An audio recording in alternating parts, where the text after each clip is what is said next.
جن کو خطاب ملے تھے۔ اب ہم بات کرتے ہیں نئے زمانے کی۔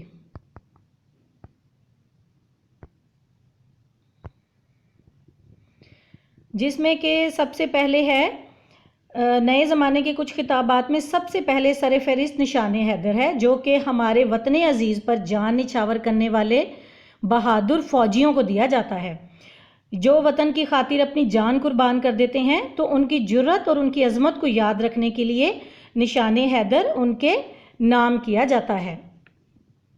اور اسی طرح پاکستان کے لیے اہم خدمات سر انجام دینے والے کچھ لوگوں کے لیے جو پاکستان کے لیے کوئی اس طرح کا کارنامہ سر انجام دیتے ہیں، بہادری کا یا تعلیمی میدان میں یا سائنسی لحاظ سے کسی بھی طرح کا کوئی کام ایسا ہوتا ہے کہ جس کی وجہ سے حکومت کی طرف سے ان کی حوصلہ افزائی کے لیے اور ان کی خدمات کے اعتراف کے لیے انہیں ایک میڈل دیا جاتا ہے، جسے نشان پاکستان کہا جاتا ہے۔ اور نشان حیدر اور نشان پاکستان بھی خطابات میں شامل ہیں۔ امید ہے کہ آپ کو اس کی اچھے طریقے سے سمجھ آ گئی ہوگی۔ اب ہم بات کرتے ہیں لقب کی۔ وہ خاص نام جو کسی خاص خوبی یا وصف کی وجہ سے مشہور ہو جائے یا قوم کی طرف سے دیا جائے۔ وصف کا مطلب ہوتا ہے صفت، اچھائی یا کوئی خوبی۔ مثلاً سب سے پہلے اس میں کچھ مذہبی شخصیات کے نام ہیں، جیسے موسیٰ کلیم اللہ، ابراہیم خلیل اللہ، قائد اعظم، قائد ملت، مادر ملت، امام حسین، سید الشہداء، اسماعیل ذبیح اللہ اور مادر ملت وغیرہ۔ لقب اور خطاب کی تعریف جو ہے وہ کچھ ملتی جلتی ہے، لیکن آپ نے یہ بات یاد رکھنی ہے کہ خطاب حکومت کی طرف سے لوگوں کو دیا جاتا ہے، اور لقب کوئی بھی قوم اپنی مذہبی شخصیات اور اپنے مشہور قومی رہنماؤں کو دیتی ہے۔ جیسے ہمارے عظیم لیڈر اور رہنما جن کی قیادت میں ہم نے اپنا آزاد ملک حاصل کیا، تو ان کی شخصیت کو خراج تحسین پیش کرنے کے لیے قوم نے انہیں قائد اعظم یعنی سب سے بڑا قائد یا رہنما کا لقب دیا۔ پوری دنیا میں یہ لقب کسی اور کے پاس نہیں ہے۔ تحریک آزادی کے ایک اور عظیم رہنما لیاقت علی خان تھے، جو قائد اعظم کے قریبی ساتھی اور دوست بھی تھے۔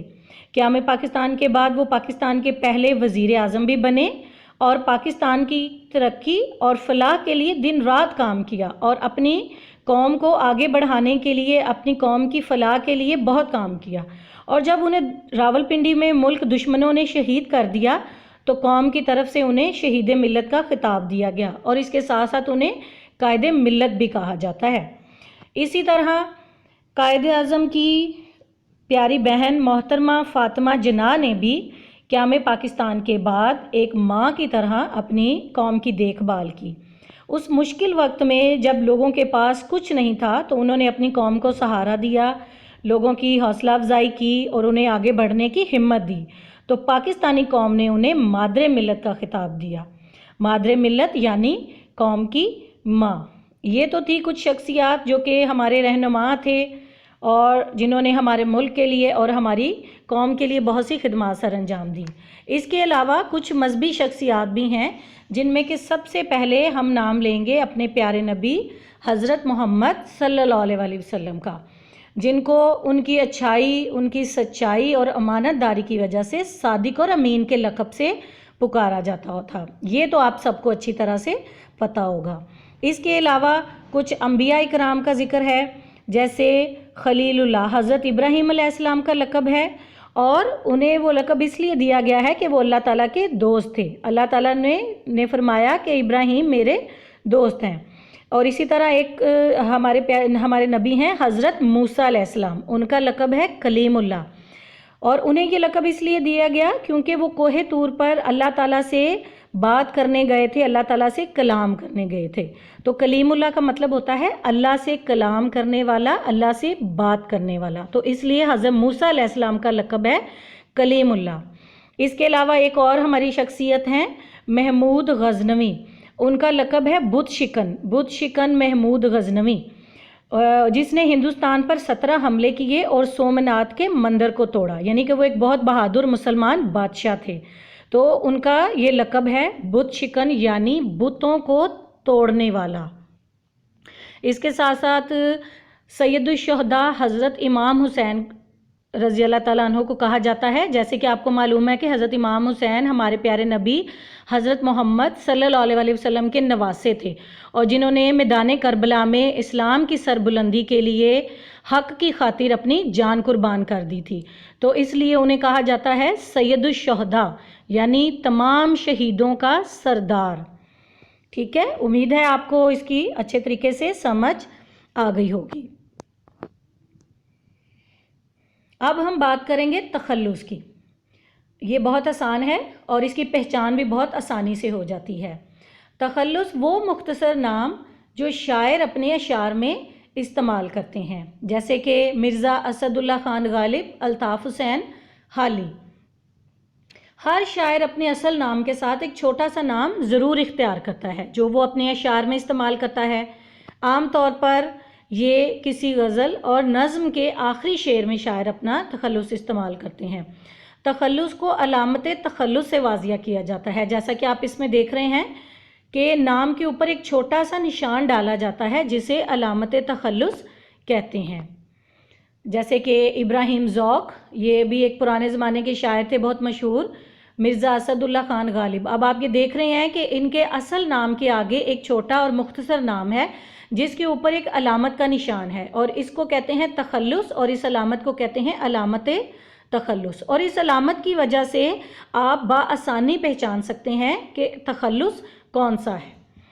اچھا جی، اسی طرح اور کچھ ہمارے شعراء اکرام ہیں، جیسے کہ اکبر الہ آبادی، ابراہیم ذوق، صوفی غلام مصطفیٰ تبسم، فیض احمد فیض وغیرہ، ان سب کا آخری نام ان کا تخلص ہے۔ اچھا جی، اب ہم بات کرتے ہیں کنیت کی۔ کنیت وہ نام ہے جو ماں، باپ، بیٹا یا بیٹی کی نسبت سے پکارا جائے، یعنی یہ ماں یا باپ سے نسبت کو ظاہر کرتا ہے۔ مثلا ابن مریم یعنی مریم کا بیٹا، ابن خطاب یعنی خطاب کا بیٹا، ام کلثوم یعنی کلثوم کی ماں، ابو بکر، اور بنت ہوا یعنی ہوا کی بیٹی، اور یہ زیادہ تر عربی ناموں میں استعمال ہوتے ہیں، اور یہ ماں باپ یا بیٹے بیٹی کے تعلق کو ظاہر کرتے ہیں، ان کی ایک دوسرے سے نسبت جوڑتے ہیں، یعنی کہ یہ فلاں کا بیٹا ہے یا فلاں کی ماں ہے یا اس کا باپ ہے۔ اب ہماری آخری اصطلاح ہے عرف کی، جسے آپ انگلش میں نک نیم بھی کہتے ہیں۔ اکثر آپ نے دیکھا ہوگا کہ ناموں کو بگاڑ دیا جاتا ہے کسی بھی وجہ سے، تو ان بگڑے ہوئے ناموں کو حرف کہتے ہیں، اور اس کی تعریف جو آپ یاد کر سکتے ہیں وہ ایسے ہوگی: ایسا نام جو محبت یا حقارت کی بنا پر اہل محلہ یا گھر والے پکارتے ہیں، مثلا نعمان سے نومی، عمران سے مانی، پنکی، گڈو، کلن وغیرہ۔ ویسے نام بگاڑنا تو بہت بری بات ہے، کسی کا نام نہیں بگاڑنا چاہیے۔ ہاں جی، آپ کو کبھی بھی کسی کا نام نہیں بگاڑنا چاہیے۔ امید ہے آپ سب کو یہ گرامر اصطلاحات اچھی طرح سمجھ آ گئی ہوں گی۔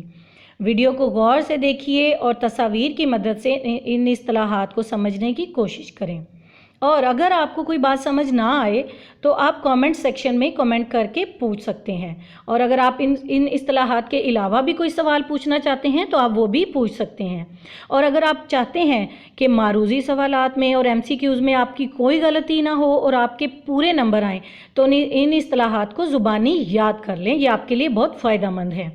اگر ویڈیو اچھی لگی ہو تو لائک اور شیئر ضرور کریں۔ ایسی ہی مزید معلوماتی اور تعلیمی ویڈیوز کے لیے اس چینل کو سبسکرائب ضرور کریں اور گھنٹی کے آئیکن پر ضرور پریس کریں تاکہ آنے والی ہر ویڈیو کا نوٹیفیکیشن آپ کو ملتا رہے۔